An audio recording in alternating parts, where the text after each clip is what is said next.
Alarma mundial. Alarma mundial. Alarma mundial. ¿Qué está pasando? Bueno, ¿Qué nos va a pasar? Nos vemos obligados a hablar del puto coronavirus. Sí. Como todos los cuñados, periodistas, comentaristas, vecinas y cualquier usuario de Facebook, como todos. Aquí estamos, hablando del coronavirus. Pues no está mal. No está mal. Bueno, yo creo... A mí me decepciona un poco. Tú querrías algo más potente. Algo más potente, algo que ofreciese... Ya, a mí... Yo estoy como un poco expectante con este tema. Es decir, no estoy cayendo en el alarmismo. Tampoco me estoy haciendo grandes ilusiones de un apocalipsis zombie mundial, cosa que me gustaría. Sí. Lo estoy viviendo un poco como... Vamos a ver, ¿no? Vamos a ver, porque también puede ser que el coronavirus... como virus, vale, no es muy vistoso, no tiene... No sé, no es muy letal. No. Es como una gripe, no sé qué. Pero ojo que... es un poco pasivo-agresivo como virus. Entonces, puede ser... No sé, puede tener... A mí, personalmente, que igual esto que estoy diciendo es una gilipollez, y si luego me muero de coronavirus, pues va a hacer mucha risa escuchar esto. Bueno, pero a mí ahora mismo la idea de que me encierren en mi casa 2 semanas es que me entra la risa. O sea, ojalá una cuarentena. A mí no me apetece tanto porque lo hago de normal. Habitual. Claro, entonces prefiero estar sano que estar con fiebre. No, pero me refiero a una cuarentena preventiva, estar sana, pero que tú no puedes salir de tu casa por si acaso. Entonces yo tengo todo lo que necesito en mi casa, menos comida. Que yo soy de compras pequeñas, entonces tendría que ver cómo lo gestionaba. Pero por lo demás, a mí la idea me parece muy atractiva. Una cuarentena yo la contemplo con ilusión. También contemplo con ilusión la posibilidad de que el guión de mi cómic Fallas se está como que de repente sea como un vaticinio, ¿no? Como que nos esperan unas fallas. Estamos a las puertas de las fallas, cosa que ya comentaremos en venideros programas. Y bueno, la sombra de que las fallas se anulen están ahí, podría ser. Eso está ser. ahí, eso es una cosa que vivimos con muchísima ilusión, aunque también me hace ilusión lo contrario. Es decir, unas fallas dominadas por el zombismo, por el contagio, por el pavor. Que las fallas sean un foco brutal de coronavirus, de ¿no? coronavirus. Todos los turistas que vengan, todos se contagian, todos se van. Las falleras, todo. No, pero los turistas se van a sus países respectivos, expanden totalmente el coronavirus y nada. Claro, pues eso se instaura como una enfermedad normalizada. Claro, yo he de decir que gracias a esta alarma he vuelto a vender cómics de mi cómic Fallas, que lo edité hace un montón de años y ya no lo tengo a la venta por ahí, pero esta semana he hecho 2 envíos. Ah, mira. Entonces, si alguien quiere un ejemplar, que me lo diga, que yo se lo mando. Y es una guía, además, que está guay porque en ese cómic pues puedes aprender algunos trucos para sobrevivir al apocalipsis. Que, bueno, visto lo visto, pues quizá... Pues quizá, según los medios. Si nos toca hacer cuarentena, ¿haremos todo mal por audios de WhatsApp o cómo? A ver, es que claro... un especial cuarentena yo creo que nos tocaría. Vale, venga. Como medio especializado nos tocaría hacerlo. Comentaríamos la jugada. Vale, pues vamos a ello. Hala.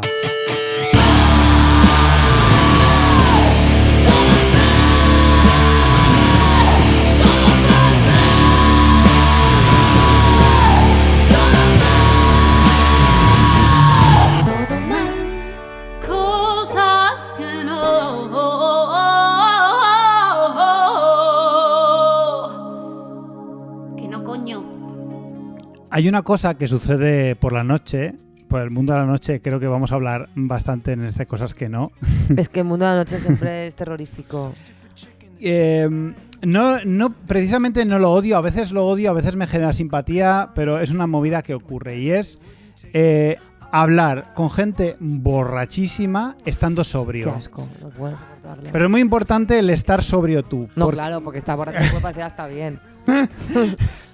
Pero es muy llamativo porque la gente borracha no es nada consciente, nada de la vergüenza que dan. De la vergüenza que dan, incluso cuando los borrachos son conscientes de que están generando una imagen distorsionada de ellos mismos, incluso en ese momento no son conscientes de la imagen real que están dando. Es peor, claro. Es peor. O sea, he tenido contacto recientemente con alguna persona borracha que, sabiéndole mal su estado, me invadían más pidiéndome perdón por haber estado borrachos. Claro. Y generando una situación muy absurda en la cual, si no me importa que estés borracho...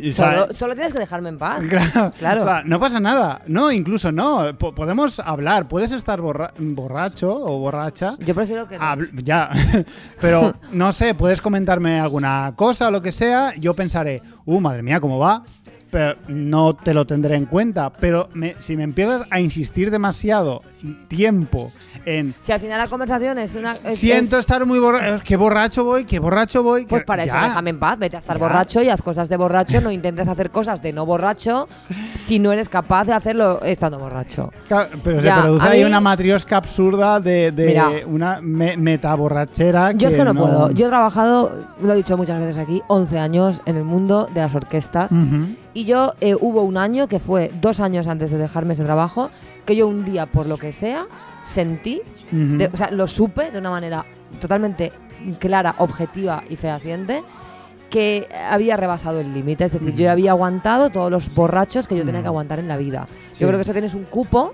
Normalmente es como los datos del móvil, que si haces un uso más o menos normal, pues no los gastas. Ya. Pero claro, trabajando en una orquesta, los gastas. Entonces yo una noche dije, ya me di cuenta de que ya no podía nunca más aguantar a un borracho. Y de hecho, a partir de ese día, cuando venían, yo o me iba, es decir, claro, yo pensaba, claro, una persona se acerca y me habla. Si yo me doy la vuelta y me voy, es un poco de mala educación. Pero es que esta persona no se va a acordar. Y es más, si se acuerda, a mí que me importa. Lo que piense este oriundo de este pueblo random, de esta provincia a la que no pienso volver nunca.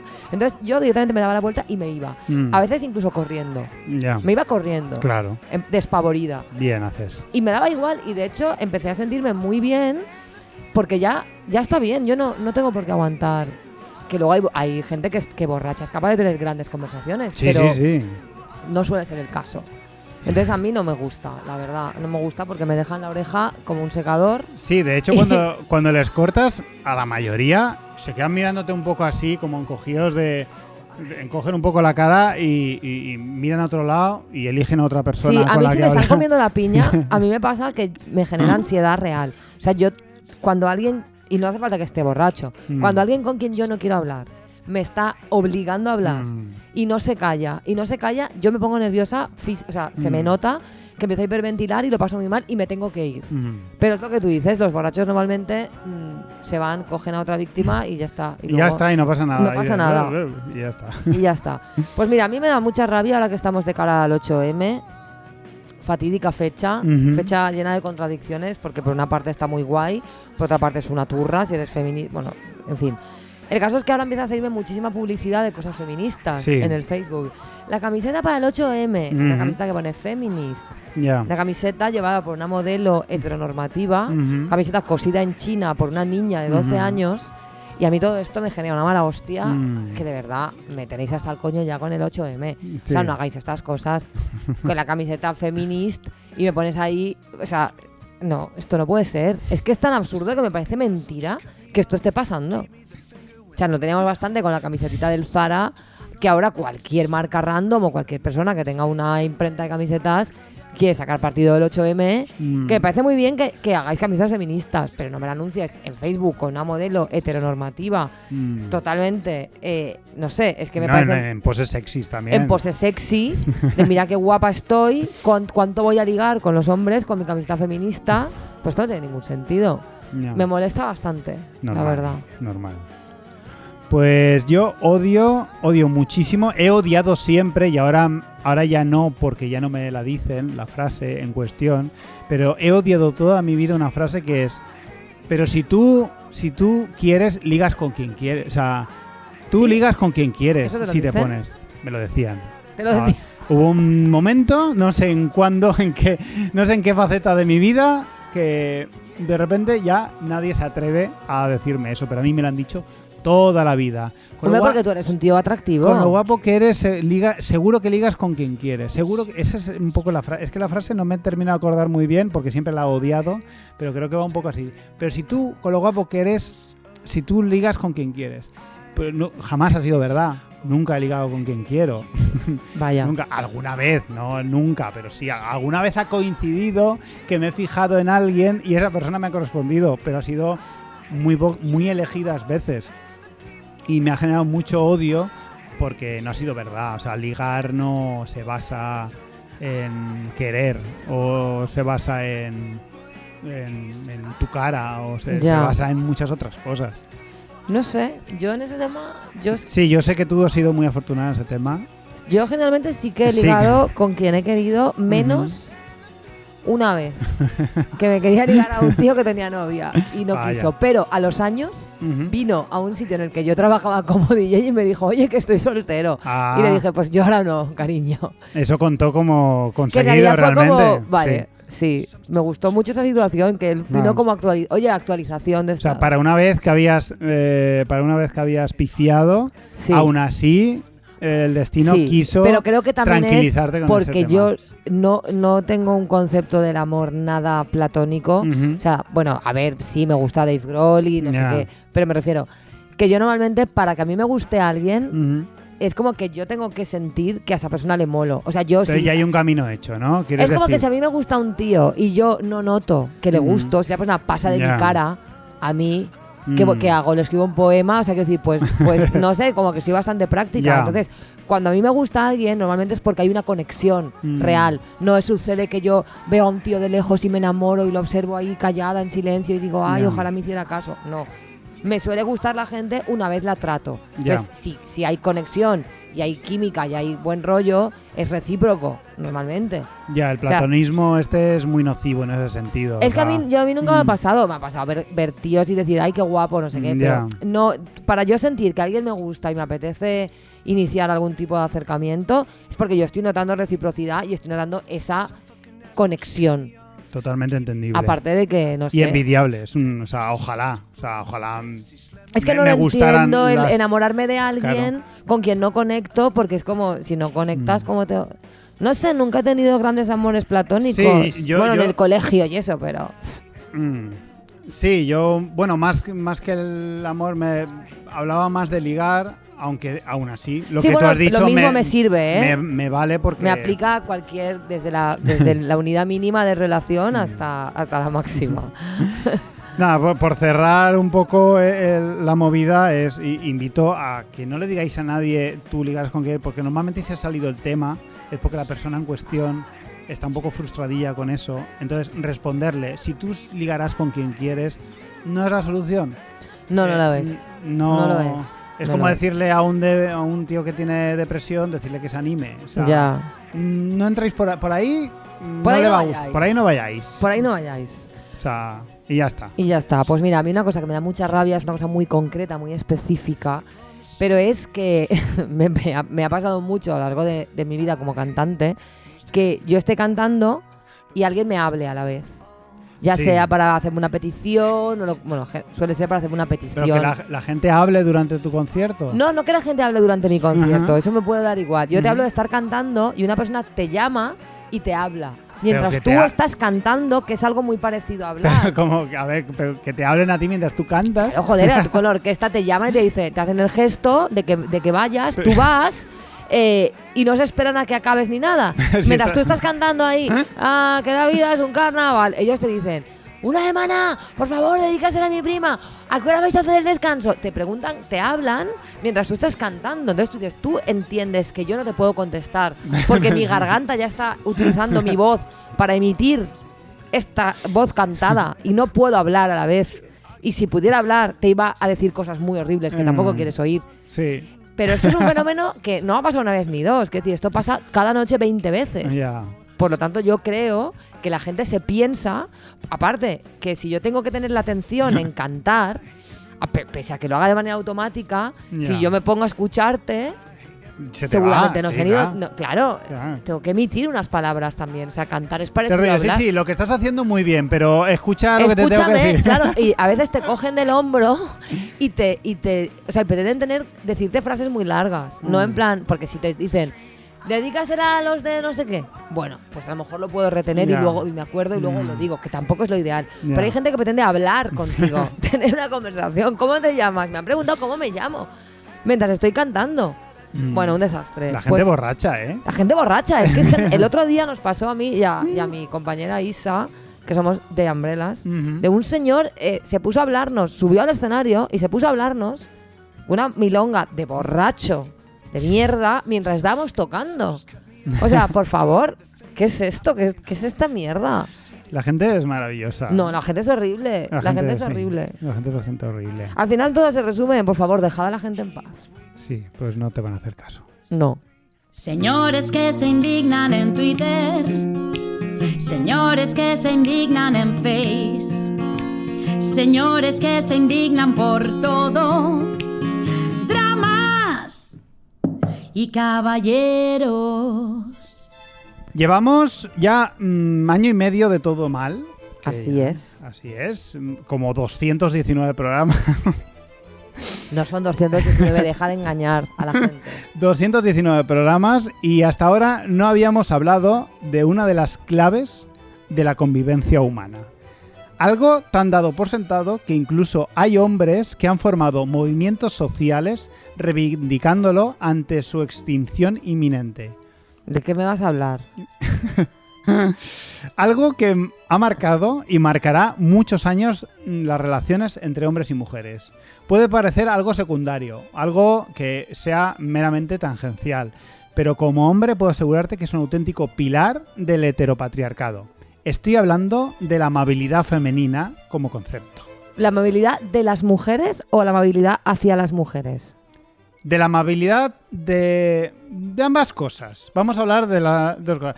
Principalmente de la amabilidad de las mujeres, pero acabará derivando todo esto en también la amabilidad hacia vosotros. Vale, tengo mucho que decir. No me refiero a la ya nombrada por ti muchas veces amabilidad que se os supone, a esa cortesía el que tenéis. Tengamos que ser simpáticas. Exacto. Qué eso. asco me da, de verdad, qué rabia, qué poco simpática soy. Y esa poca tolerancia que hay a que seáis bordes, seáis cínicas o... No, simplemente a que seamos honestas, Exacto. ya que yo a un desconocido no le tenga por qué decir cariño ni porque le tenga que dar 2 besos. Exacto. A eso no nos vamos a referir porque ya lo hemos mencionado alguna vez y lo No acabas está de de más puntualizar. recordarlo, No está de más. Chicas, no tenéis por qué ser simpáticas.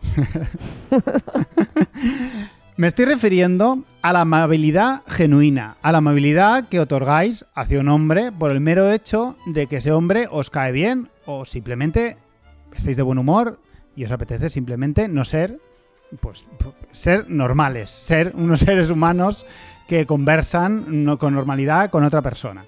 Esa amabilidad que sería maravillosa Ya sé por dónde vas. Vale, si vale. no fuese porque nosotros, los hombres, confundimos de forma pasmosa con flirteo. Bueno, qué temazo, Escaliburcio. Me ha costado muchos años darme cuenta de este suceso y pasarán muchos más hasta que consiga por fin separar ambos sucesos. Es que esto es un problema, ¿eh? Lo es. Es Lo un problema. A mí me pasa, ¿Qué experiencias tienes tú? Yo es que ya voy a entrar, ¿eh? A mí me pasa, cada vez me pasa menos porque como me estoy haciendo mayor y también creo que porque he engordado, todo eso, tanto los kilos como la edad, Sí. te alejan de...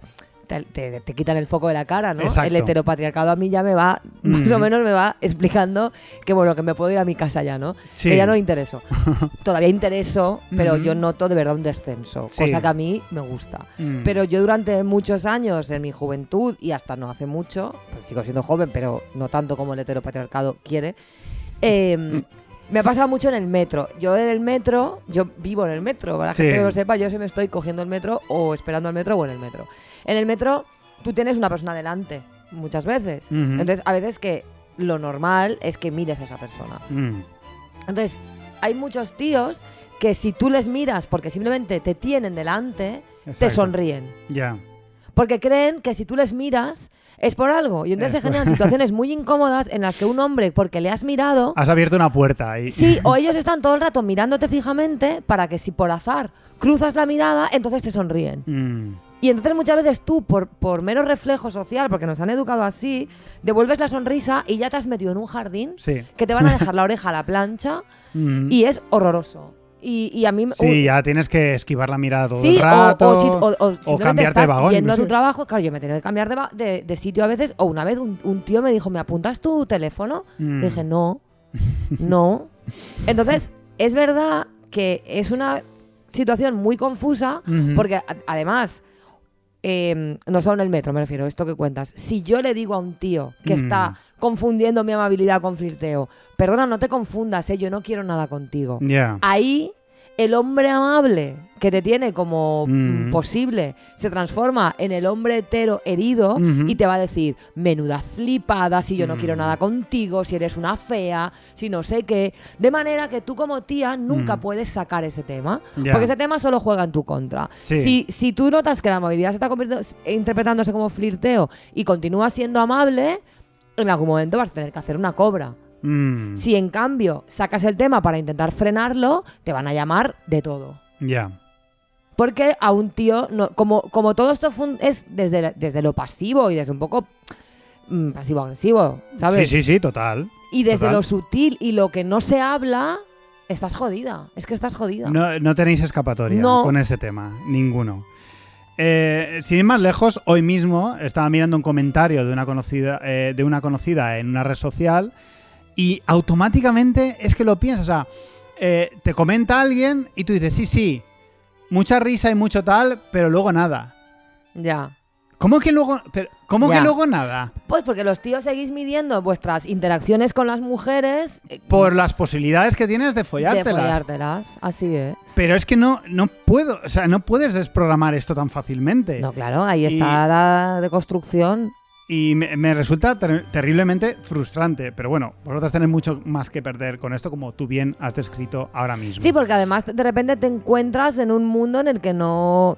Que es lo que todas tus interacciones tienes que medirlas, porque al final sigue siendo esto de no le des esperanzas. Esta frase que nos han dicho a nosotras muchas veces de... Tenéis que ser vosotras las que os controléis, claro. Si no quieres nada con él, no le des esperanzas. Ah, vale, entonces, ¿qué hago? Me callo, no hablo yo con esta persona por si se ilusiona. Claro.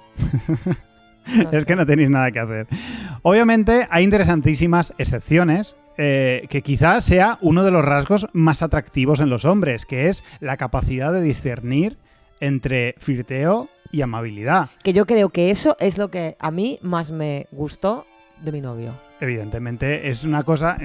De hecho, los hombres reconocemos en otros hombres esa capacidad y la envidiamos. Claro. Yo, una de las cosas que rápidamente me di cuenta de Rafa era esa capacidad de decir, es que Rafa es igual en todas las situaciones con cualquier persona. Y es súper amable con los tíos y con las tías por igual, o súper antipático, también tiene sus días. Sí.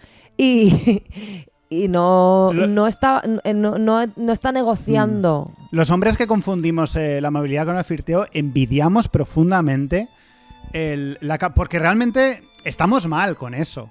O sea, lo confundimos. Claro, porque estás todo el rato equivocándote. Estamos equivocándonos todo el rato y se nos está... nosotros mismos nos estamos privando de tener relaciones sanas con mujeres. Claro. Relaciones que nos podrían aportar muchísimo, sí, porque... y de hecho nos hace menos somos conscientes que nos hace menos atractivo de cara a ellas, claro, porque nos estamos comportando de forma diferente con ellas. Está contando como gilipollas. Ya está.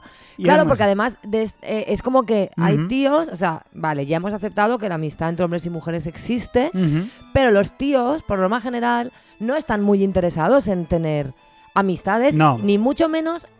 A ver, es como que sí que tienen amigas, pero no hay un interés por conocer es que las que tienen están bien. Sí. Y si luego conocen otras, hacen amigos, guay, pero no hay un interés proactivo en que las tías que entran en tu vida pasen a ser tus amigas. Y si ya hablamos de estadios inferiores, como simplemente colegas o conocidas o compañeras de trabajo con las que te llevas bien, pese a que no sean tus amigas, pues bueno, eso ya es que ni se contempla.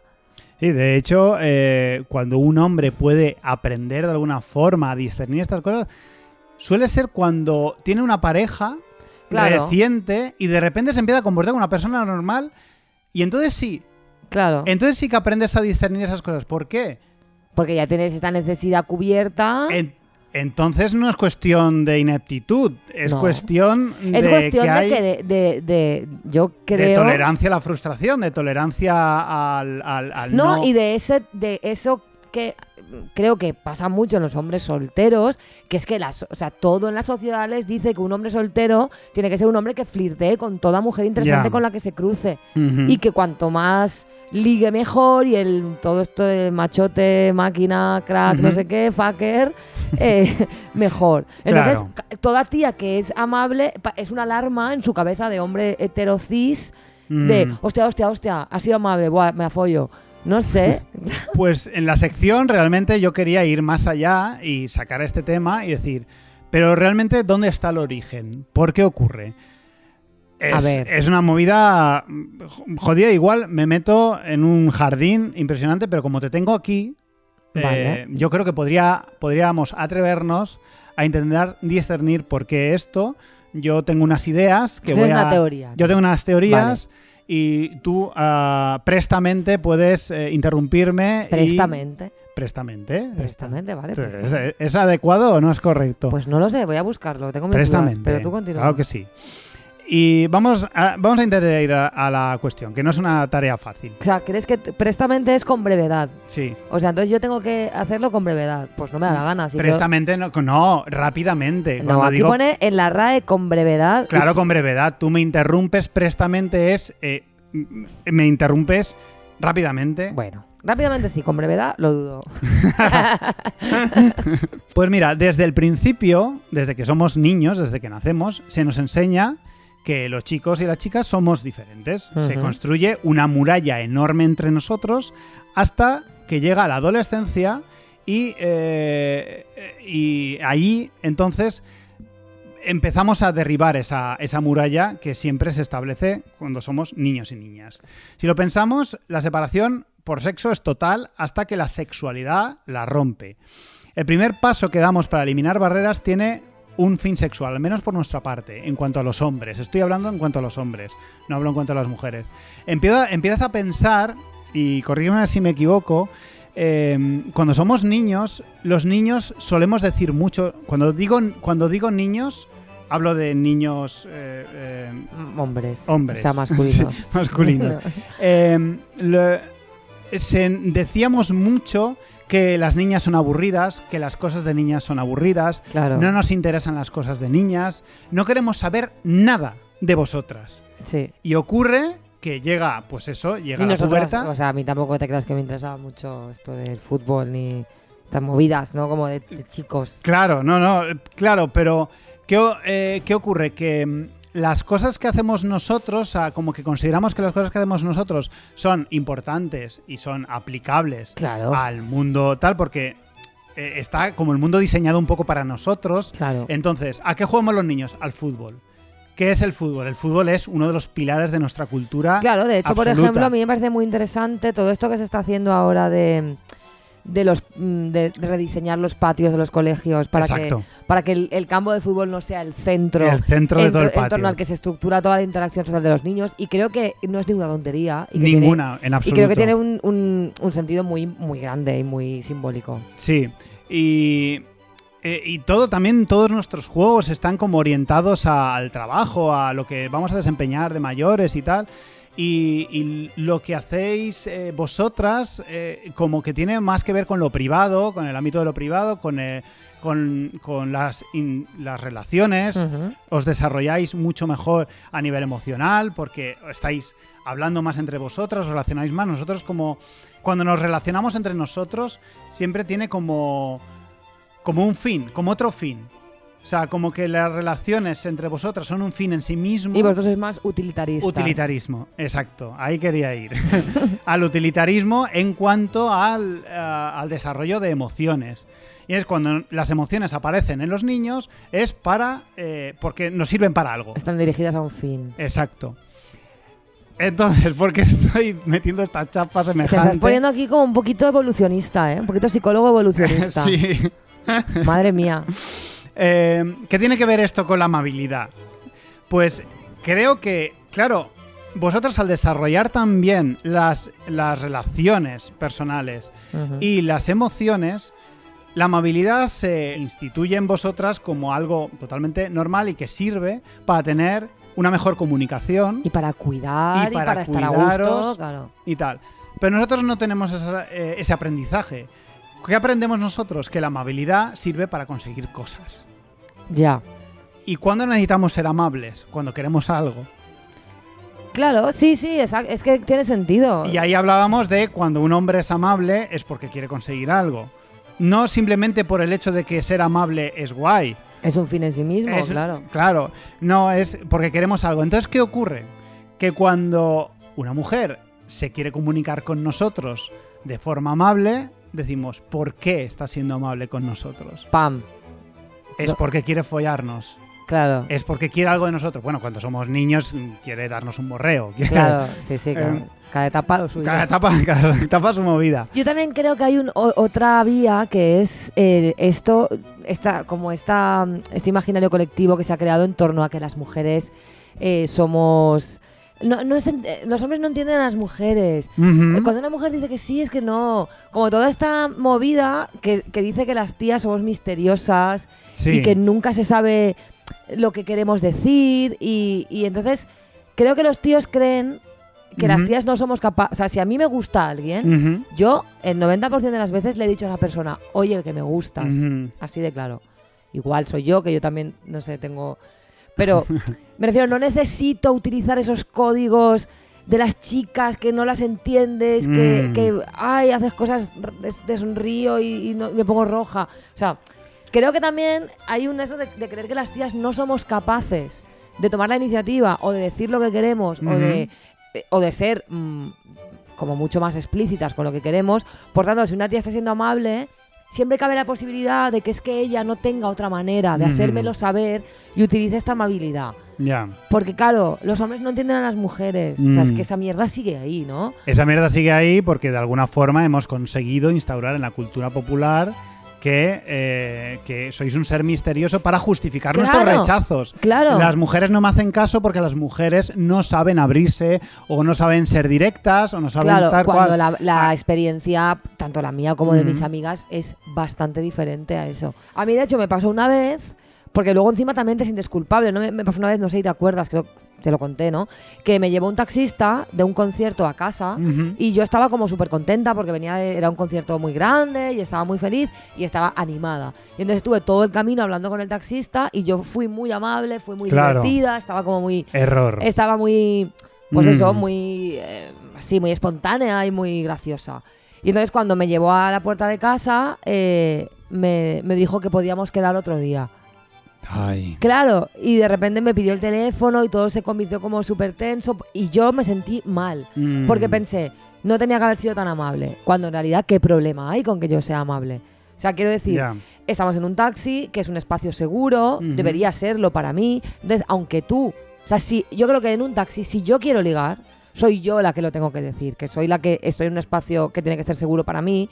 Si yo quisiera ligar con un taxista, cosa que en principio no, pues debería salir de mí, ¿no? Pero si lo tienes que decir tú, ya estás convirtiendo la situación en algo muy, muy tenso y muy raro y muy incómodo, porque tú eres el profesional, es decir, tú eres el que esto es tu espacio de trabajo, entonces eso tú lo tienes que respetar. No sé, y de repente se convirtió en algo súper turbio, pero yo me fui sintiéndome culpable. Ya. Porque había sido muy maja. Que fíjate hasta qué punto, ¿eh? O sea, sí. Claro, pero yo pensé, si yo hubiera estado callada, esto no hubiera pasado. Esto ha pasado porque yo he sido muy graciosa y muy maja y entonces le he dado pie, que ya ves tú, ¿eh?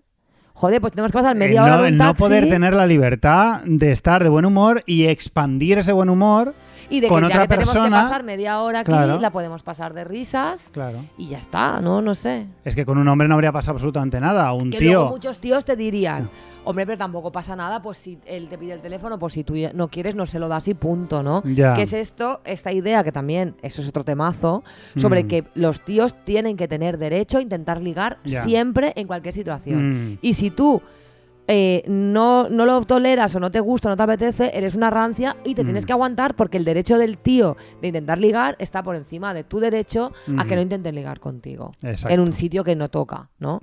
Exacto. Bueno, el caso es que ¿qué podemos hacer ante esta movida? Pues no sé. Yo creo como que... ya soy vieja, ya... Claro, ahí está el tema. Yo creo que... Hay que envejecer. Hay una cosa buena y una cosa mala. O sea, la cosa buena es que creo que no hace falta... Creo que no se puede hacer nada y no hace falta hacer nada. Me explico. No hace falta hacer nada porque creo que las nuevas generaciones están en otro punto la educación está mejorando. Tú misma has dicho lo de los patios de los colegios, están mejorando esto muchísimo. Las redes sociales están mejorando mucho lo que es la educación emocional y cómo se relacionan los críos y los adolescentes hoy en día. No tiene nada que ver. Hay mucha más relación entre adolescentes, chicos y chicas, que antes había una separación mucho más tocha. Algo estamos avanzando, sí. Y los propios programas de televisión, el ocio, es muy diferente. Antes veíamos mucho programas como Bola de Drag, o sea, Dragon Ball, por ejemplo, que no tiene nada que ver con Hora de Aventuras o Steven Universe, que son productos que hablan de temas emocionales, identitarios. No estoy al día yo con eso. Pero... Es muy fuerte, o sea, tú ves un programa de críos de hoy en día y no te crees de las cosas que hablan. Es alucinante.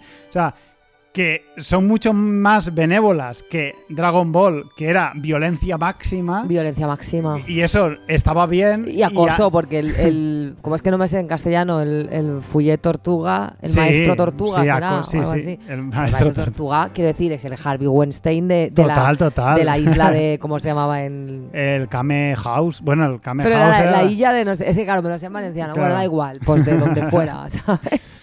No, ahora es impresionante. O sea, es que es hablar de emociones todo el rato y de identidades y de tal. Es flipante. Está guay. Y el problema está en los que ya hemos pasado esa fase, tenemos casi 40, tenemos estos problemas y otra vez más el periodo bisagra os ha pillado y ahí estáis en el medio haciendo lo que podéis. Ahí estamos. Yo tampoco me voy a hacer la víctima con esto, pero sí que es cierto que me molesta. A mí me molesta que me pase. A mí me molesta no poder relacionarme con normalidad con tías que me puedan atraer físicamente o de cualquier otra manera, o simplemente con otras mujeres. El hecho de que sean mujeres ya está condicionando de alguna forma, porque si no te atraen físicamente te crees que ellas se sienten atraídas por ti. Si, lo estás todo midiendo con esa movida. Hostia, es tía, pues igual no soy muy amable con ella, no sé que se enamore de mí perdidamente. No se hace. Diciendo eso no se va a enamorar de ti perdidamente nadie, cariño. Pues me molesta mucho porque, joder, quiero comportarme de forma normal y no puedo. Ya.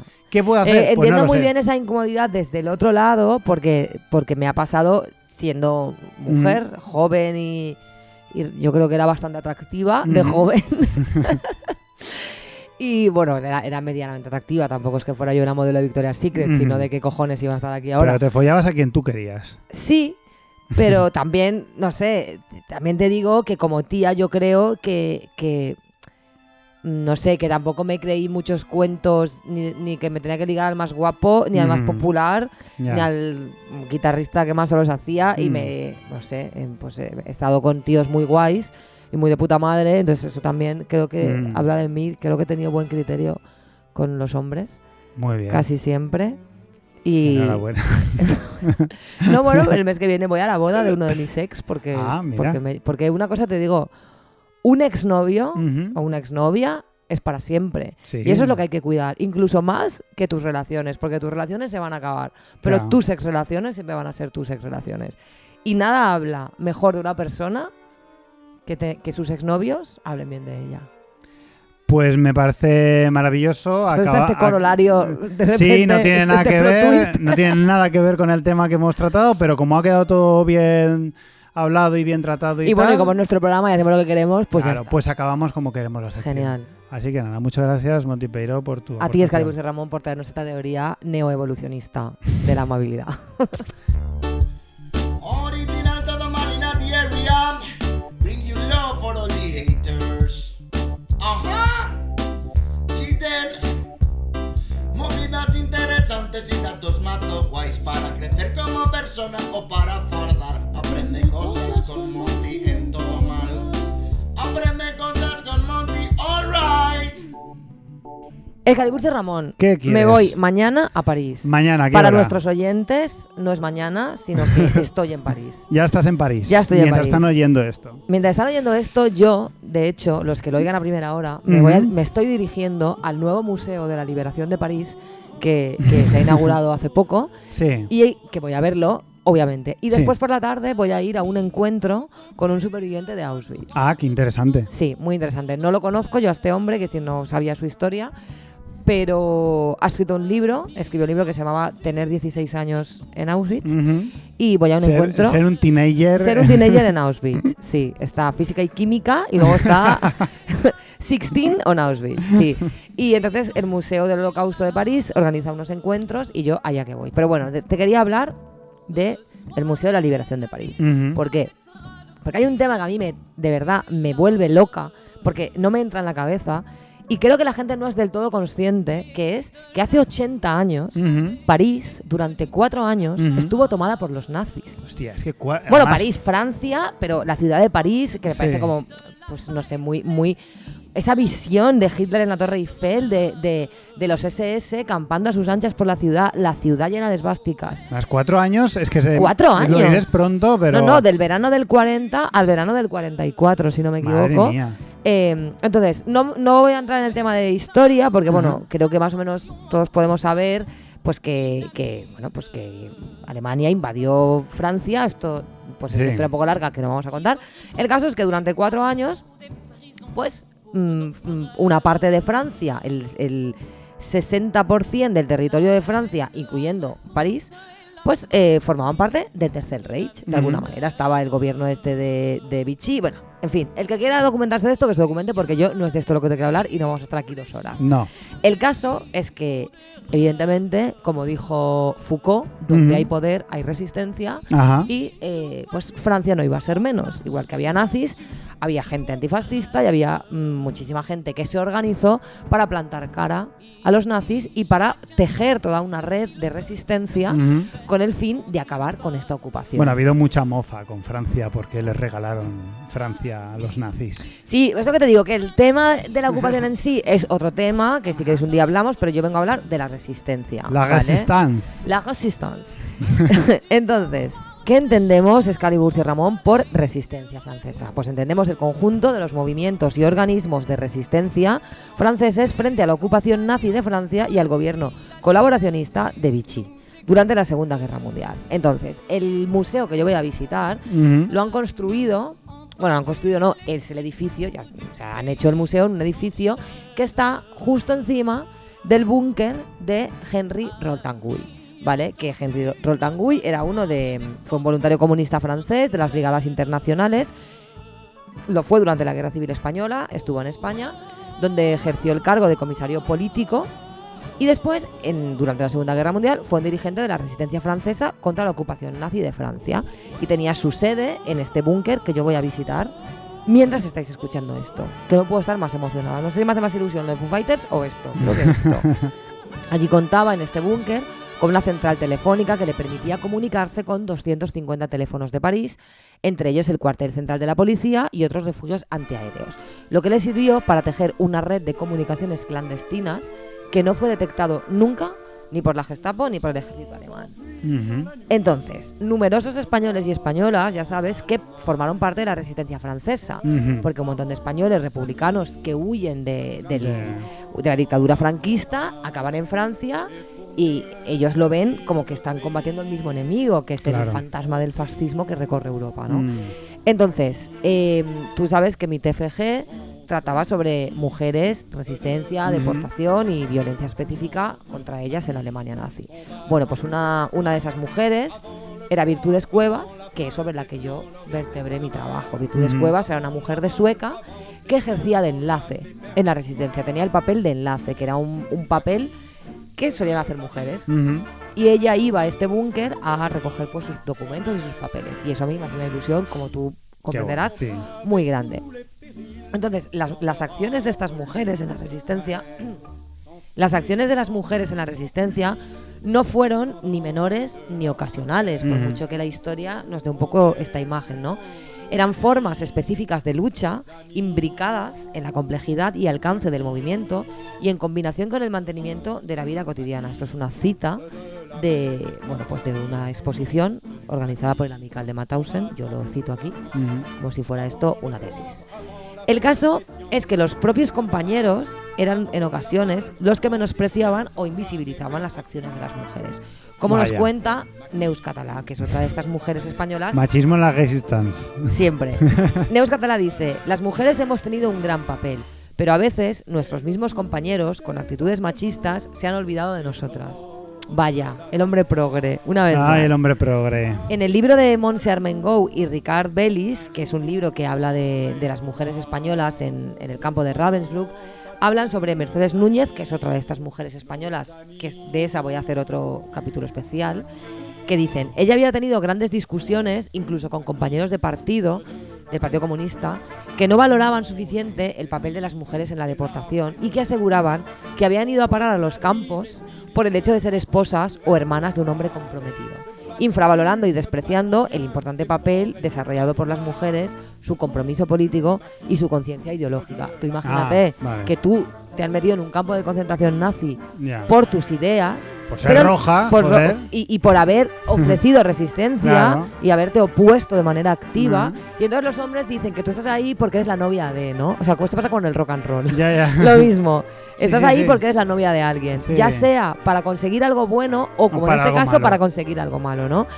Y... O sea, qué rabia, ¿no? O sea, encima que estoy aquí jodida. Claro, ellas reivindican, no, perdona, yo estoy aquí por lo mismo que tú, porque mis ideas se consideran un peligro, no estoy aquí como de rebote por ser la novia, ¿no? Entonces, lo que te decía, que estas mujeres hacían el papel de enlace, que iban a este búnker a recoger documentos que luego tenían que repartir o que transportar o que a veces eran folletos que tenían que repartir y demás, pues hasta el nombre de enlace parece que tiene un sesgo de género, ¿no? A ver, esto nos lo cuenta Amalia Rosado Orquín en su libro sobre virtudes cuevas. Dice: las mujeres resistentes, independientemente de la utilidad y el calado de las misiones que desempeñaron y el peligro que éstas les obligaban a asumir, eran denominadas agentes de enlace. Y bajo ese vago término eran catalogadas todas las acciones que ejercían. Ello demuestra la laxitud de la mayoría de sus compañeros a reconocer su importante papel en la resistencia. Es decir, todo lo que hacían las mujeres se le llama ser agente de enlace. Rollos de enlace, sí. Pero ahí entra, o sea, el papel del enlace era uno de los más peligrosos y con una de las tasas más altas de que te pillaran, ¿no? Claro. Y de acabar, pues, torturada, asesinada en un campo de concentración nazi, bueno, cositas que no son ninguna tontería. Claro, porque mientras los hombres estaban maquinando en el refugio, lo que sea... No, los hombres también hacían acciones muy arriesgadas, pero es que ellos sí que se les reconoce que hacían cosas muy arriesgadas y en cambio parece que estas mujeres hacían como tonterías, ¿no? Y bueno, de hecho, volviendo a Rol Tanguy, que es este hombre que estaba en ese refugio, que voy a visitar, en ese búnker, hay que decir que Cecile, que fue su esposa, estuvo a su lado todo el tiempo y también formó parte de la resistencia, siendo agente de enlace y también siendo su secretaria. Y de esta mujer, pues no sabemos nada. No. Sabemos que sigue viva, que tiene 100 años y que ella ha asesorado en la creación de este museo para que la reconstrucción del búnker, o sea, para que la adecuación del búnker a un aspecto museológico, pues sea lo más fiable posible. Así que ya te contaré si me gusta o no me gusta. Pero bueno, quería aprovechar para contar pues esta ensalada de cosas, ¿no? Que te he mezclado aquí un montón de cosas, pero... Nada, muy interesante. Me quedo sobre todo con esa idea que no había pensado nunca, que es cómo el machismo actúa transversalmente en cualquier tipo de situación, por bizarra que parezca, y hay algo más extremo que sufrir el holocausto. Claro, mira, de hecho, hay aquí otra cita que también me llama mucho la atención, ¿no? Que dice que... espérate, es que a ver cómo lo resumo esto. Bueno, el hecho de que muchas no contaran sus acciones de resistencia no es muy sorprendente, ¿no? Porque la historia de la resistencia ha favorecido durante mucho tiempo la evocación de acciones armadas, ataques con explosivos, maquis o acciones en las que las mujeres no estaban muy presentes e ignoraron lo que se llama la resistencia desde abajo, que eran esos pequeños actos anónimos que rara vez se tienen en cuenta, pese a que tuvieron un papel crucial en la victoria contra la ocupación. Había muchas mujeres y muchas estaban activas en el verano de 1940 tratando de desgarrar los carteles alemanes, o sea, arrancando esvásticas de la calle, copiando y difundiendo los discursos que enviaba De Gaulle, dibujando con una tiza la cruz de Lorena en las paredes, y cuando ya la resistencia se organizó como tal, pues las mujeres participaron en la producción y difusión de periódicos ilegales. Otras recibían a prisioneros, ayudaban a escapar a otros, ayudaban a cruzar la frontera, pero después de la guerra, esto a mí me parece muy fuerte. La mayoría de mujeres simplemente dijo, solo cumplí con mi deber. Yeah. Ellas, acostumbradas a no disfrutar de la épica, a no reivindicar sus acciones, como por favor, dame a mí medallas, ponedme plazas, medallas, sí. Dijeron, bueno, pues hice lo que tenía que hacer, claro. ¿no? Y entonces, esa propia educación también de las mujeres, de por favor, no seas creída, no seas flipada, no destaques, ¿no? Lleva a que incluso también las propias mujeres, ellas mismas quitarán valor a sus acciones cuando sus compañeros le dieron todo el valor a la épica de esos hechos, explosivo, ¿sí? Literal y metafóricamente hablando, ¿no? Porque los hombres pues manejaban más el tema grandes atentados, grandes explosivos, grandes acciones, cosas muy llamativas. No sé si esto te suena, ¿no? Es como... De hecho, tanto la literatura como el cine, la ficción en general, ha realzado mucho las épicas de los hombres, y hay la figura de la mujer en este tipo de eventos, en cualquier guerra o en cualquier tal... No existe. Sí que existe, o sea, existe la figura de la mujer siempre como cohibidora y como coartadora de la revolución. Es decir, exacto. No te rebeles como víctima, sobre todo como víctima, pero también como la coartadora, la que tiene miedo, la que quiere proteger a la familia, la que le dice al héroe, no te rebeles, asume que los nazis han venido y están aquí, no nos des una desgracia, no tal, cuando en realidad las mujeres, por muy amas de casa, por muy madres que fueran, tenían ideología, pero es que aparte, y odiaban a los nazis igual que los hombres. Precisamente por esa maternidad muchas veces, era esa la fuerza que las impulsaba a luchar por un futuro mejor para sus hijos. Exacto. Que seguramente habría de todo, habrían muchas... Bueno, igual que también hubo muchos hombres que no movieron un dedo. No movieron un dedo por miedo y por, por lo que sea, pero es tan potente esa figura que a mí a día de hoy me sorprende a veces cuando mi abuela se muestra activamente de izquierdas. O sea, mi abuela es una persona que políticamente no suele hablar mucho y no suele comentar mucho, pero a veces cuando se habla de Franco y tal, se le nota el rojerío. Y me sorprende porque normalmente la mujer siempre ha hecho, se le ha otorgado ese papel de mejor no mojarnos para proteger a la familia. Claro, y no es así. No es así.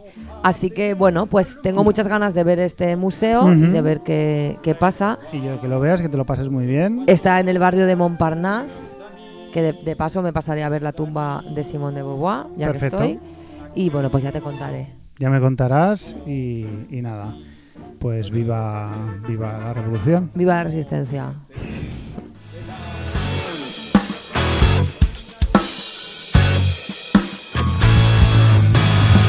Ya hemos acabado nuestro programa número 219.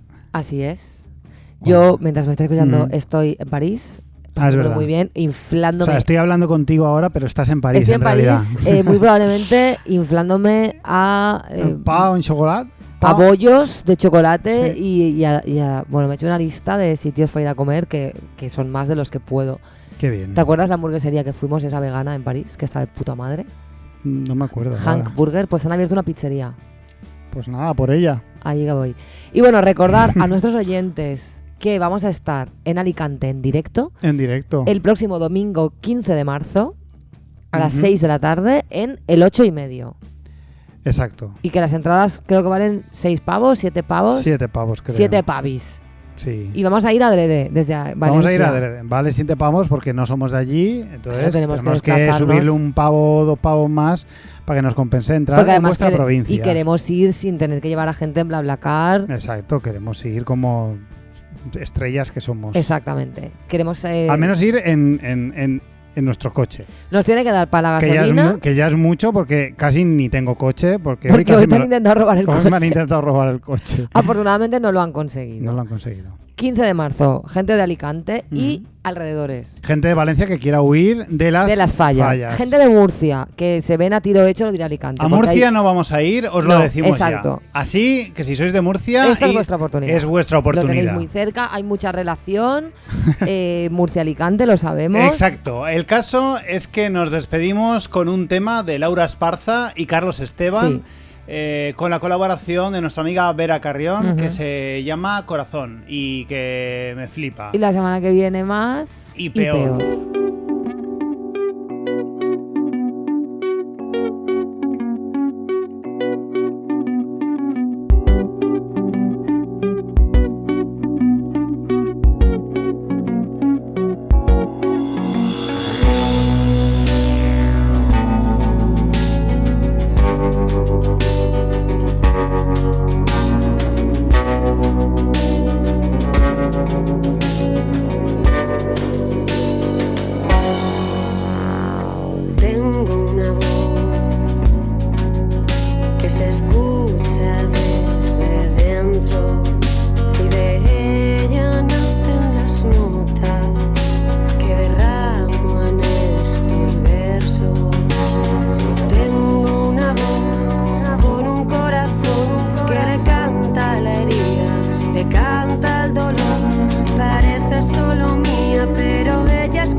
Porque no queda otra opción.